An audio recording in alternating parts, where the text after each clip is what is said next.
Kwanza at Bomas of Kenya. Let's cross over and listen in. A new face to all of you. We have Fred Abongo, also part of the technical team. We have Honorable Maison Le Chamo, also from Jubilee Party. We have then Kavina Lawyer Tim, who is from DAPK, and we have Mr. Manji from Jubilee Party. This is just part of the team. We have a larger part behind us. I think as the chair of Azimio Women's League, allow me to ask all the Azimio women to be upstanding. We presented in front of you a memorandum. We have a representation from about 10 of the coalition parties. The party league chairs are also present. So at some point in the presentation, we will also speak about the two-thirds general. I thank you very much. Okay, you may proceed now, Governor. Thank you very much indeed. We obviously have a presentation, a summarized presentation in PowerPoint, but the committee will already have received a detailed presentation of the issues from Azimio. I am Derito Muredi. I'm chair of the Economic Council of the Azimio Coalition, Azimio La Umoja One Kenya Coalition. So we thank you very much indeed for the time, and we shall make haste. The issues to be addressed as the dialogue committee has agreed and directed, so I won't really delve into them. Cost of living then, and the first item to say about cost of living is that Article 43 of the Constitution places a duty on the state to deliver on the rights and the social and economic rights in Article 43 to the highest attainable standards. You will find on close examination that the issues of cost of living are in fact contained within Article 43. So 3 broad points we'll address very quickly on the cost of living, and those 3 points are what drives cost of living. And those things are the management of exchange rate, the management of public finances, as well as the mix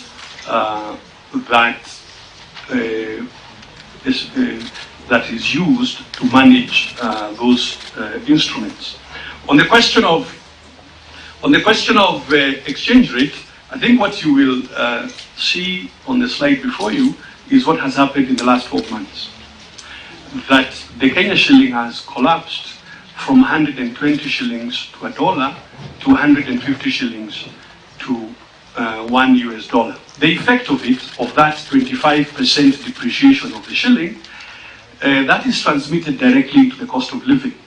So that everything that you are buying this year, this August or this October, is 25% more expensive than it was last year, simply because of the effect of the exchange rate. Of course, the committee will want to address itself what drives exchange rate. You had some of it already here from FKE. Portfolio flows, meaning the monies that foreigners come to invest in our stock exchange. And what has happened is that the foreigners have left. That's why the stock exchange is at its lowest point, and I'll show you a slide to that effect in just a moment. Now, we've said to the committee, management of public finances as a key driver of the cost of living questions. Why? Because taxation and borrowing have a direct bearing on what happens to the citizen, and we'll show you a couple of slides on that. Where we are, if you, on the outlook, is that we expect, when I say we expect, these are the policies and instruments that have been placed already in Parliament. For example, the budget policy statement and the midterm expenditure framework. What does it call for? It calls for increased taxation. So next year, taxes are expected to go up 400 billion. It calls for continued borrowing, and I'll show you a slide in a moment, that the budget deficit is in the order of 760 billion, and that is expected, that is what is planned. Both things imply that it is not possible to bring the cost of living under control. Third point to make,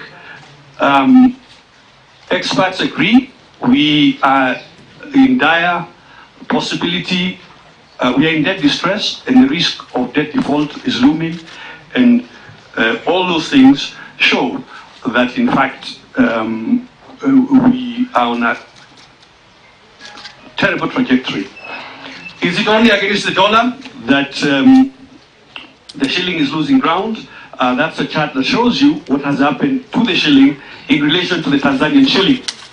If you just go back to the slide, what you'll notice, we're moving from, again, a similar kind of depreciation of the Kenya shilling against Tanzania.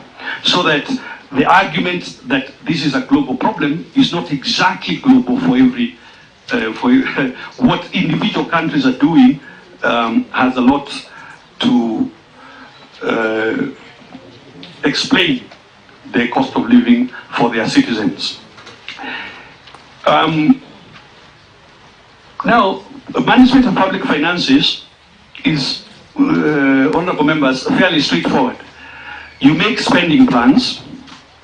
Those spending plans need to be financed. So either you are taxing to get money to finance your budget, or you're borrowing. Usually, you're doing both.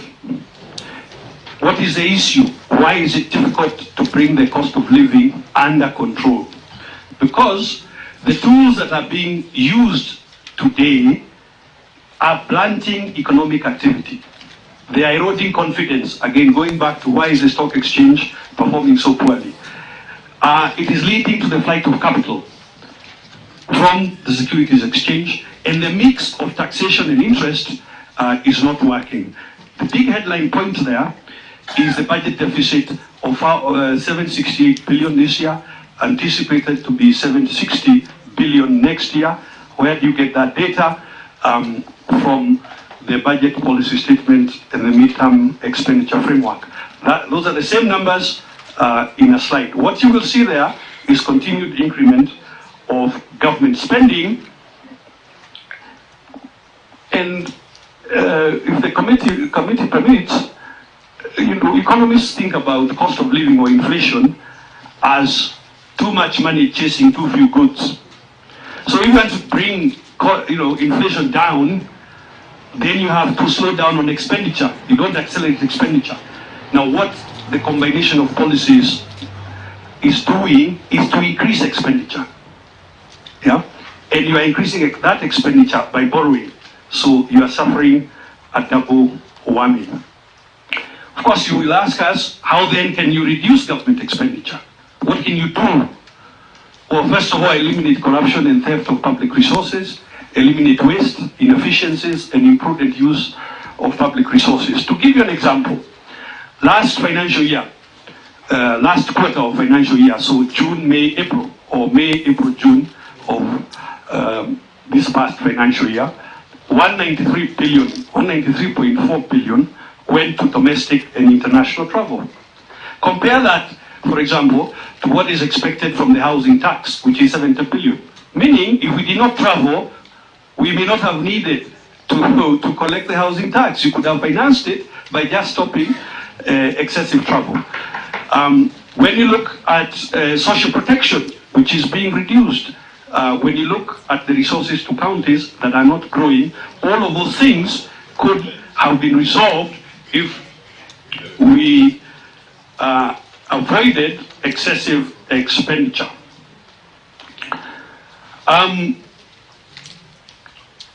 The other thing that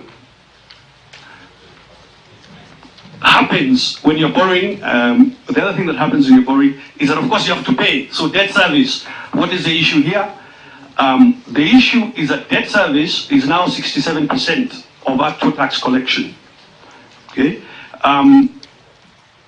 And that slide shows you where is the source of this data. Again, budget review and budget outlook, budget review and economic outlook, as well as the financial statement for this financial year. The point being, can you really grow taxation by 530 billion, which is what is anticipated this year, and can you grow it at a time when the economic conditions are so poor?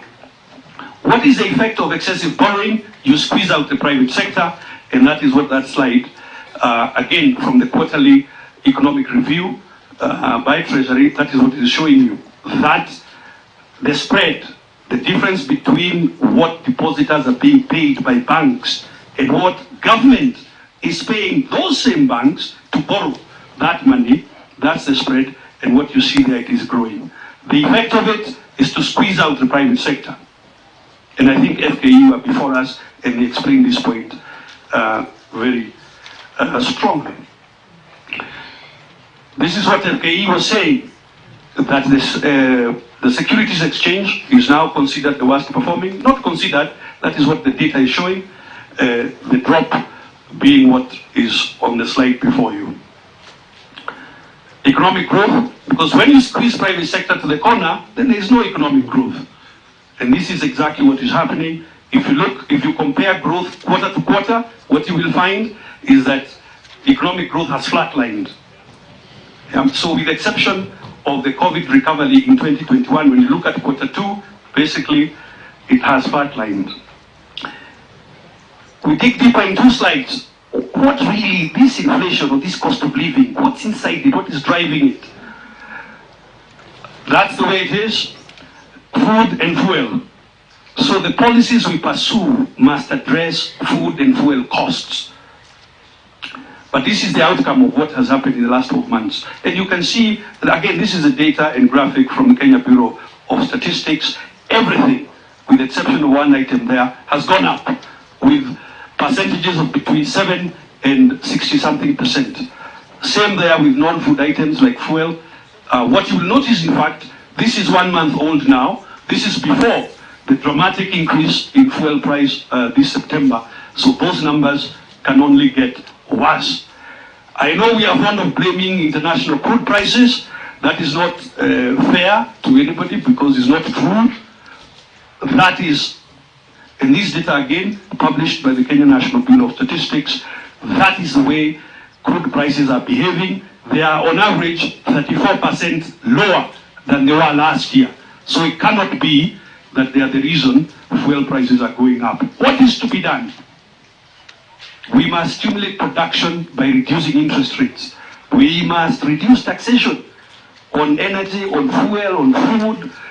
Taxation to SMEs is the only way you can stimulate production. We must have a balanced budget. Some have argued not possible. It is possible. In 2003, 2004, 2005, you had a balanced budget and you were able to implement the items of Article 43, like free primary education, zero-based budgeting, and so on. I have to move faster. Finance Act 2023 should repeal it in its entirety. In any case, the broad policy point is reduced taxation. Next cluster of items, review of or audit of the elections. Now, first of all, the audit is not something being suggested. It is the constitutional provision, and you will find it in all those articles of the Constitution from 1, 3, 10, 81, 88, and so on. What kind of audit? Forensic and systems audit is what is required. Why? I mean, Kenyans, as a sovereign, and the Kenya National Human Commission just said the same point, the sovereigns deserve. In any case, audit is a normal process. Every entity of the state, counties, national government, parastatals, everybody gets audited. We must audit this process, and it is by auditing that then we can know what we are fixing. What is the problem that we are fixing with IEBC? So why audit? First of all, there are different numbers from the IEBC server, from the portal. And as you can well imagine, I have mixed feelings about Bomas, but we have different numbers. That's the way the numbers look. When you go by regions, when you aggregate the numbers by region, that's the way it looks. So we must audit. Number 3, numbers must have statistical validity and consistency. Now, these are the results from the Bomas portal. Now, elections happen, honorable members, in a polling station. So you could check candidate A, how many polling stations has she won? Those polling stations aggregate to an electoral ward. So how many wards has the candidate won? That aggregates to a constituency, and that aggregates to a county. How can it be possible for these results to obtain where a candidate wins at the majority of polling stations but does not win overall? We must audit these results. And remember that the IEBC, or the electoral body, for 30 years, 92 to now, with the exception of one general election, something has gone wrong. So we must dig deeper into what are the structural problems that bring this kind of statistical improbability into our life. If you put it in a map, that's the way it looks. Again, how can it be? We must audit the results to know what really went wrong. We want to show you a quick demo about what we mean by auditing the results. And co-chairs, we want to emphasize here that, this is our country, all of us. And an institution that continuously is unable to deliver why we have created it, we must ask ourselves, why is it unable to deliver? This institution, we're just switching, we'll be back there in a moment. This institution, you will notice that the commissioners and the secretariat quarrel all the time. Even when you change the commissioners, you will notice that commissions also fight amongst themselves. You will also notice that the law seems to create unusual decision making, where a minority view can prevail over majority view because the chair happens to be sitting in that minority. That is not how decisions are made in the ordinary course of human events. We must audit. We want to demonstrate with one form, Barnabas. Thank you.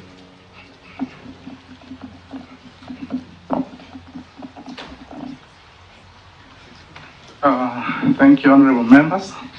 I just want to take like 4 minutes, not more.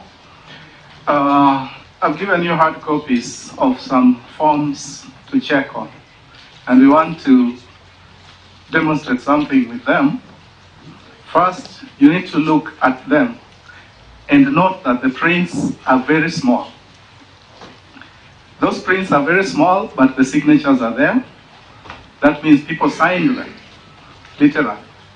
So probably, did they even verify that data before signing on a hard copy format like that? When you look at them on the screen, one of the forms look like that, and then I will give you another form now, which also looks like that. So these are 2 forms. If I click here, that's one of them, and then this is another one. Even by the size, you can see that they are all both the same forms. So looking at them casually by your eyes, they will pass for IEBC forms.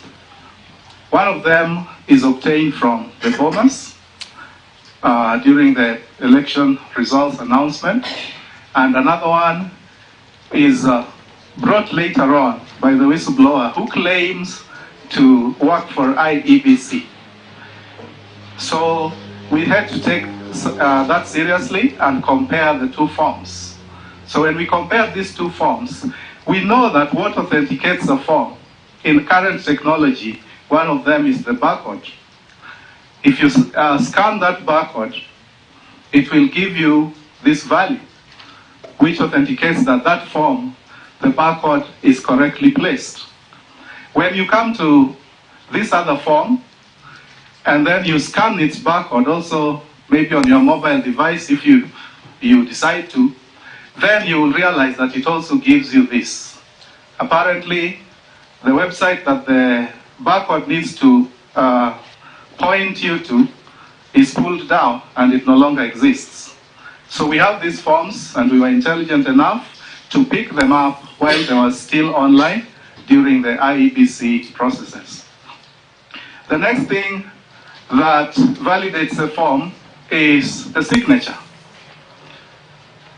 A person cannot decide to sign a form and then later on be given another form to sign without explanation, especially if the forms appear to have some different content.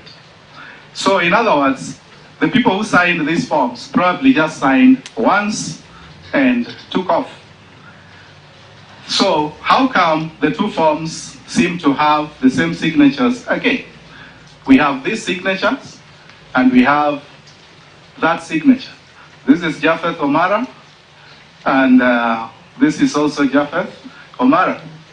The third thing that authenticates any form is the stamp. Anybody who stamps a form knows that they own that form, literally.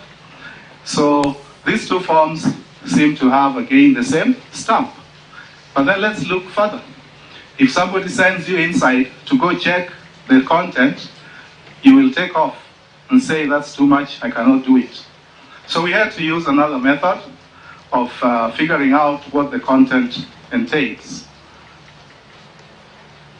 And so, let me take you to what we did to confirm the two forms for you. What we did is we took the two forms and processed them, and then it had to take the results of all the 4 candidates that were there at that time. Then we realized that in every constituency, the Honorable Professor Wajakoya and the Honorable Mwaure, their data did not change at all. If he got 1 in this form, he got 1 in the other form. But when we checked on the other 2 candidates, that is Raila Odinga and William Ruto, we noticed that there were some changes that were beginning to show up in these forms.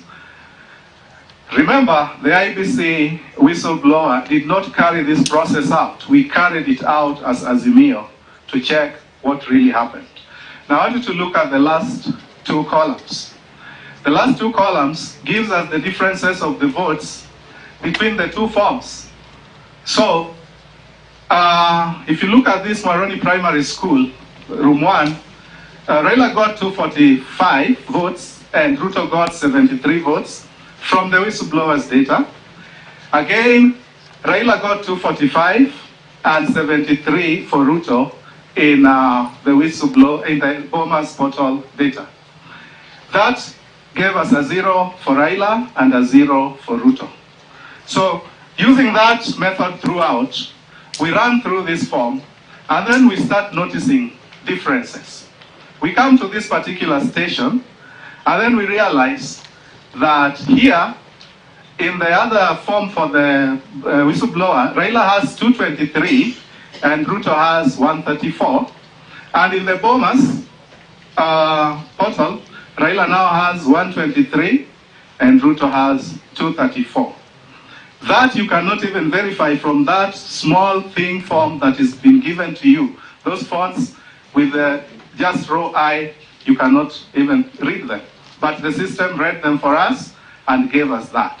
Then we scanned through and realized that there were some jumpy, fishy operations going on in some of these constituencies. So we looked at another one and we saw here he has, Raila has 277 votes and 102. But then in the Bomas, now he has 77 and William Ruto has 304 votes.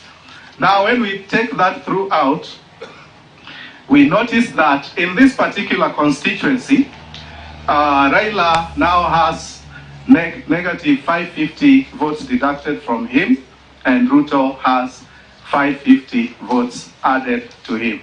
Now, let's confirm with just one form and I'll be done, with just one station, and then I will be done. So let's get to this Gazi Primary School from these two forms. So I take you to them. The good thing with computers is that you can zoom and you can check, but the form, you may not be able to do that. So we have Gazi Primary School here. In this Gazi,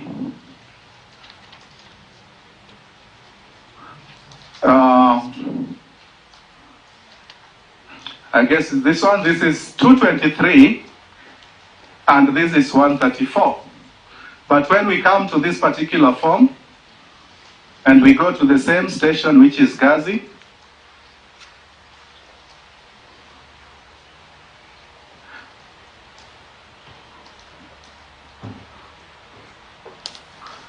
Gazi Primary Room 1. Now, Raila has 123 and Ruto has 234. The Professor Ojakoya and Maure, their votes remain unchanged. The other values also remain unchanged. That is the total valid votes, and also you note that the rejected votes were 7. So this is the consistency we have in all this. Just to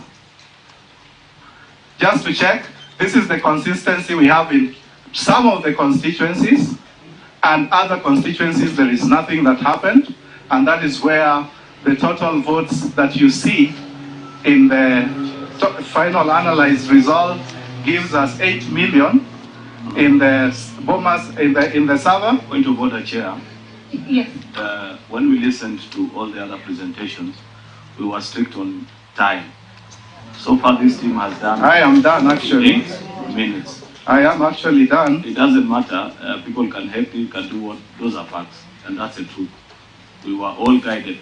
I'm actually concerned for them because, you know, they have 5 items to present. This is item number 2. We are sufficiently guided. We thank you, Chair.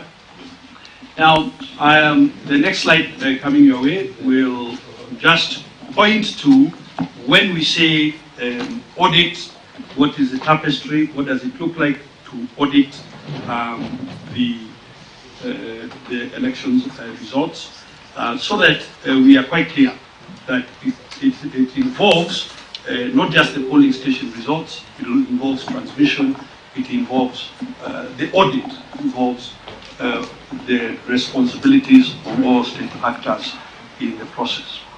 Now, it's only upon audit that you can actually reconstitute and restructure the IEBC, because then you know what it is that you're fixing, what went wrong, and therefore what are you fixing. Now, in reconstituting it, obviously, the various parties will want both the opposition and government side to contribute to this on a 50-50. When we say restructure, it's not just about changing the persons who are the commissioners. It's about looking at these institutions, as we said, on a structural level, and that involves, of course, the secretariat. We also think we must separate the election management and boundary delimitation for obvious reasons with boundary delimitation. The IEBC and election statutes must also align to the Constitution, because the chair should not be a sole shareholder or a sole driver of the institution. The chair ought to be a first among equals. The role of the CEO should be in accordance with Article 250. We must also, of course, have enabling legislation for Articles 86 and 138. IEBC should use taxpayers' money, so the elections fund. And there ought to be very stringent penalties for IEBC officers, and this should be taken to personal responsibility so that we can have something that works. Of course, electoral or monitoring technology, not just by IEBC, but also political parties at the polling station level. Political parties should be involved. There was a debate earlier about should politicians be involved. Political parties must be involved in the verification of materials. And also, there should be no statute of limitation on these when people should change the will of the people. So prosecution should be always. Also, there ought to be no changes. There ought to be no changes in electoral rolls inside this a 6 months window to the general election. Now, we need to make provisions for PWDs in exercise of their rights at Article 38. Again, enabling legislation for youth and vulnerable groups, as well as ensuring the realization of Article 82 for diaspora to exercise their rights. Now, in terms of timeframes, the timeframes need way better management. For example, and we'll come back to this point in a moment, the timeframes for dispute resolution even within party processes.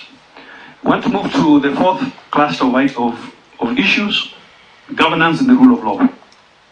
Article 10 binds all of us in terms of the national values and principles, all of us being state organs, state officers, and so on. And it is clear that we are doing very badly on this score. Whereas promises have been made that there will be no extrajudicial killings, what the independent medical legal report shows is 128 cases of extrajudicial killings in the last 12 months. The same report shows that the number of torture cases or cases of torture has doubled to 482 cases. In the committee made the point earlier that we are here because Kenyans went to the streets demanding certain changes, particularly the better management of the cost of living. During those demonstrations, and our peaceful demonstrations, there were systematic and targeted political arrests of Azimio leaders and their supporters. Most were detained, many held incommunicado and in secrecy, and ultimately released without charge. I myself was twice arrested, detained unlawfully in Nyahururu. I've been required to visit that police station every other week. Up to date, no charges have been laid upon me. You all know the case of Boris Ogeta, who is a security aide to the Azimio leader, who was himself abducted and detained in an unknown location without food. Allow me to just give you a glimpse of what we are talking about if you focus on the following video. Governor, kindly take note of that your time is truly up. Just take note of that. Absolutely. It's truly up. The point we only want to demonstrate with this video, look at that citizen and the violence being visited upon him. A very sad day indeed for our republic.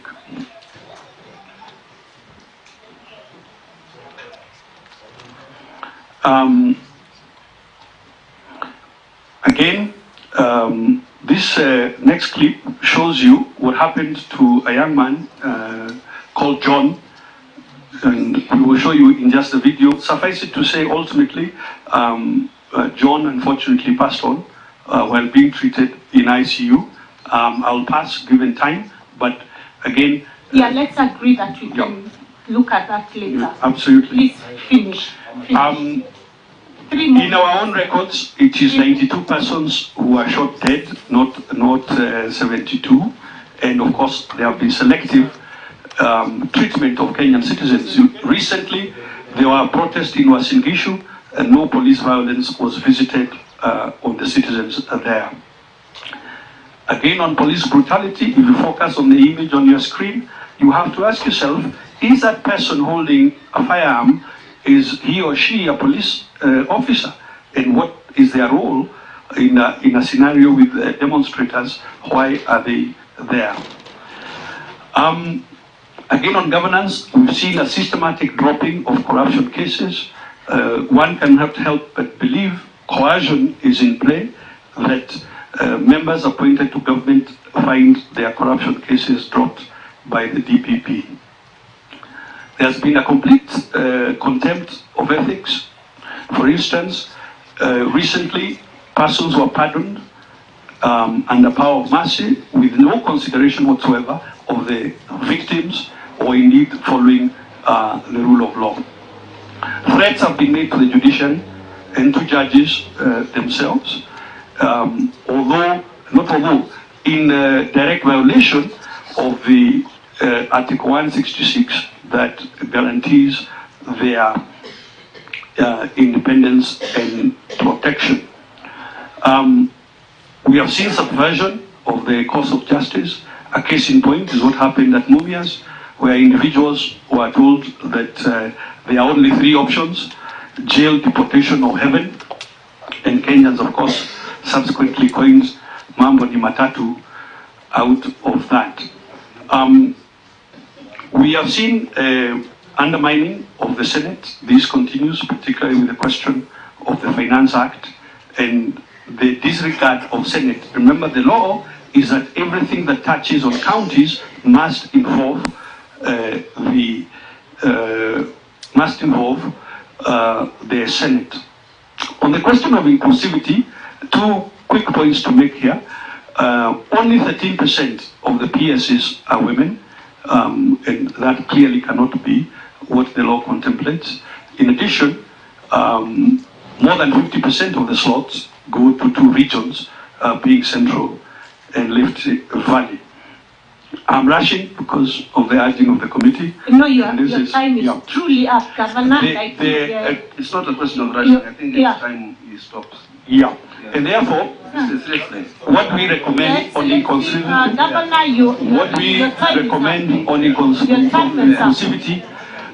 the rule of law, Madam Chair, a public apology. Do you think it's good that you also listen to what we have to say? That your time is up. You have now done 1 hour, to be honest. And yes, you have done 1 hour.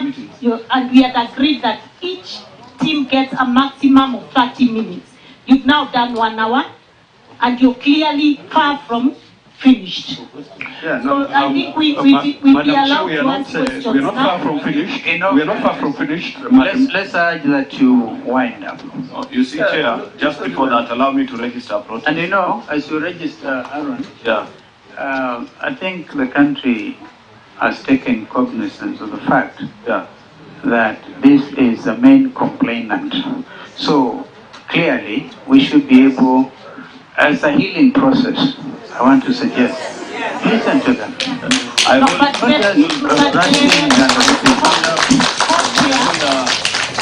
While I agree with you completely, you'll agree they have had an hour which we haven't provided to any other group before you. So clearly, yes, it's been an hour. It's been an hour. No, the only thing I wanted to ask, Co-Chair, I agree with your guidance. Maybe you just need to guide on how many more minutes do we give them? Given the fact that when KK was here, I personally hurried Malala out of the seat because I was respectful of the rest of the people that needed to present before us. So maybe if you could guide on a proposal of 5 minutes. Thank you. Kindly, please. 5 minutes, yes. Okay. 5 minutes, we have agreed, please. Because you have not even addressed the issue of fidelity to political parties, which I think is key. I think the two we can do that in a minute. Yeah. And the gender rule is not